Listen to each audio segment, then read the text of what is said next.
നമസ്കാരം. കൈപ്പശ്ശേരി ഗോവിന്ദമ്പുരി. ഇപ്പൊ നമ്മള് കൂടുതലും ഇപ്പൊ ഈ നിങ്ങളുടെ ആയി നിൽക്കുന്ന ആൾക്കാരൊക്കെ ഒത്തിരി വിളിക്കുമ്പോൾ ഒരുപാട് ആൾക്കാർ ഇങ്ങനെ നിരവധി കോളുകൾ വരുമ്പോൾ സങ്കടങ്ങൾ മാത്രം പറയുന്ന ഒരു അവസ്ഥാവിശേഷം ഒരുപാട് കോളുകൾ അനുഭവപ്പെട്ടപ്പോൾ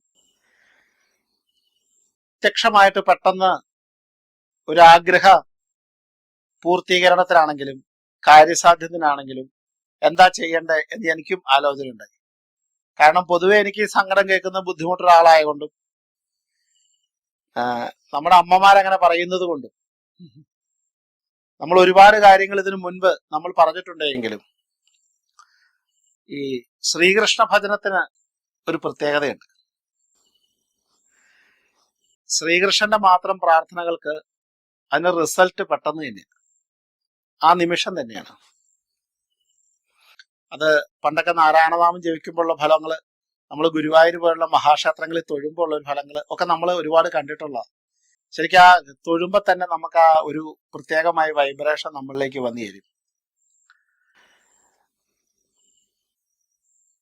അപ്പം യശസ്സിന്, സുഹൃതത്തിന്, സന്തതി പരമ്പരയ്ക്ക് ഒക്കെ ശ്രദ്ധിക്കേണ്ട ഒരാളാണ് ഒരു സ്ത്രീ എന്ന് പറയുമ്പോൾ. ഒരു കുടുംബിനി എന്ന് പറഞ്ഞാൽ ഭർത്താവിന്റെ കാര്യങ്ങൾക്ക് ദുരിതമൊന്നും ഉണ്ടാവരുത്, മക്കൾ അതുപോലെ തന്നെ ഒരു പ്രത്യേക രീതിയിൽ നന്നാവണം, സാമ്പത്തികം നന്നാവണം. ഇതിന്റെ എല്ലാം ശരിക്കും ആധാര ബിന്ദു എന്ന് പറയുന്നത്, ഒരു കുടുംബത്തിന്റെ ആധാര ബിന്ദു എന്ന് നമ്മൾ സാധാരണ പറയുന്ന അവിടുത്തെ കുടുംബനാഥയാണ്. അപ്പൊ സ്വാഭാവികമായും മറ്റുള്ളവരെക്കാൾ എല്ലാ വിഷമതകളും കൂടുതൽ മക്കളുടെ പഠിത്തം കുറഞ്ഞാല്, അല്ലെങ്കിൽ ഭർത്താവിന് വരുമാനം കുറഞ്ഞാല് ഒക്കെ പെട്ടെന്ന് അത് ബാധിക്കുന്നത് സ്ത്രീകൾക്കാണ്. പിന്നെ അത് മാത്രമല്ല, ഈ സ്ത്രീകൾ കുടുംബനാഥകളായി നിൽക്കുന്ന സ്ത്രീകൾ കൂടുതലായിട്ട് നാമജപാദികളും അമ്പലത്തിൽ പോക്കുകയൊക്കെ ചെയ്യുമ്പോൾ അതിന്റെ ഗുണം ഒരാൾക്ക് മാത്രമല്ല, ഒരു ഫുൾ ഫാമിലിക്കാണ്.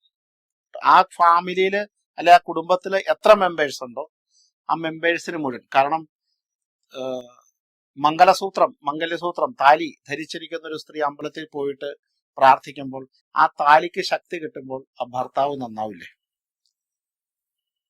സ്വാഭാവികമായി.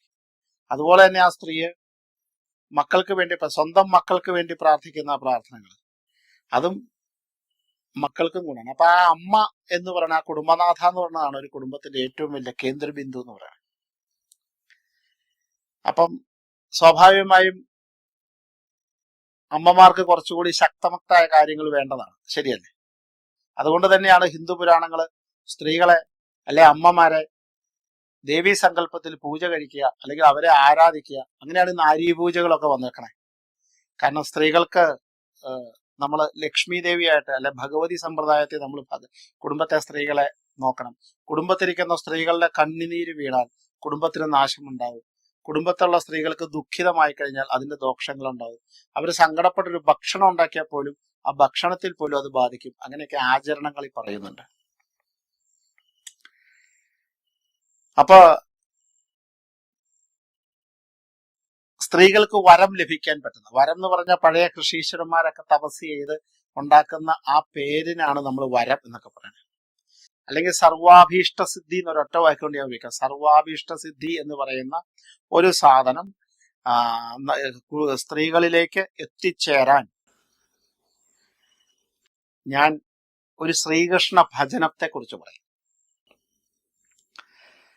രാവിലെയോ വൈകുന്നേരമോ ശ്രീകൃഷ്ണനെ ഓർത്ത്, ഭഗവാൻ ശ്രീകൃഷ്ണനെ തന്നെ ഓർത്ത്, അല്ലെങ്കിൽ ഗുരുവായൂരപ്പനെ ഓർക്കാം, അല്ലെങ്കിൽ വെണ്ണയെടുക്കുന്ന കൃഷ്ണനെ ഓർക്കാം. അദ്ദേഹത്തെ ഓർത്തുകൊണ്ട് ക്ലീം കൃഷ്ണായ ഗോവിന്ദായ ഗോപീജനവല്ലഭായ നമ. വളരെ ചെറിയൊരു മന്ത്ര. ക്ലീം കൃഷ്ണായ ഗോവിന്ദായ ഗോപീജനവല്ലഭായ നമ. ആ നാമം ഒരു 108 വീതം നിങ്ങൾ ജപിക്കാമെങ്കിൽ എന്താ കാര്യം എന്ന് വെച്ചിട്ടുണ്ടെങ്കിൽ സർവാഭീഷ്ടമാണ് അതിന്റെ ഫലം. ഒരു വരം കിട്ടുന്നതിന് തുല്യമാണ്. ശ്രീകൃഷ്ണനെ കുറിച്ച് നമുക്കറിയാം, കുചേലനെ കുബേരനാക്കിയതാണ്. എന്താ ശ്രീകൃഷ്ണനോട് ചോദിച്ചാൽ കിട്ടാത്ത? വിദ്യക്ക് ശ്രീകൃഷ്ണൻ പറ്റില്ലേ?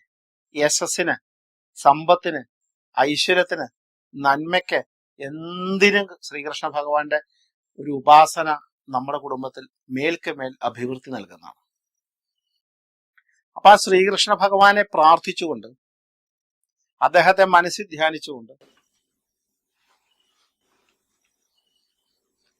ഈ നാമം നിങ്ങൾ ഉച്ചരിക്കാമെങ്കിൽ ഇതിന് ഒരു വളരെ പ്രത്യേകതകളുണ്ട്, വളരെ ശക്തിയുണ്ട്, പെട്ടെന്ന് അഭീഷ്ടം കിട്ടുന്നതാണ്, പെട്ടെന്ന് അനുഗ്രഹം കിട്ടുന്നതാണ്, പെട്ടെന്ന് ആഗ്രഹപൂർത്തീകരണം വരുന്നത്. അപ്പൊ ആയതിനാൽ അപ്പൊ ചോദിക്കും, ഇത് പുരുഷന്മാർക്ക് ജപിക്കാൻ പാടില്ല, എങ്ങനെ ചോദ്യം വരാൻ സാധ്യതയുണ്ട്. ആവാലോ, ആർക്കും ജപിക്കാം, പുരുഷന്മാർക്കും ആവാം, സ്ത്രീകൾക്കും ആവാം.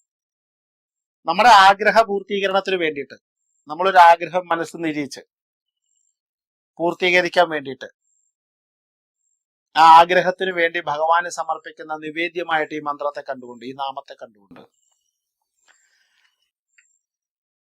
ഈ നാമജപം നിങ്ങൾ ചെയ്തുകൊള്ളുക. നിങ്ങൾക്ക് കിട്ടാൻ പോകുന്ന ഫലത്തിന്റെ അളവ് എനിക്ക് പോലും നിർവചിക്കാൻ പറ്റില്ല. അത്ര ശക്തിമത്തായി നിൽക്കുന്ന ഒരു നാമമാണ് ഈ കൃഷ്ണനാമം.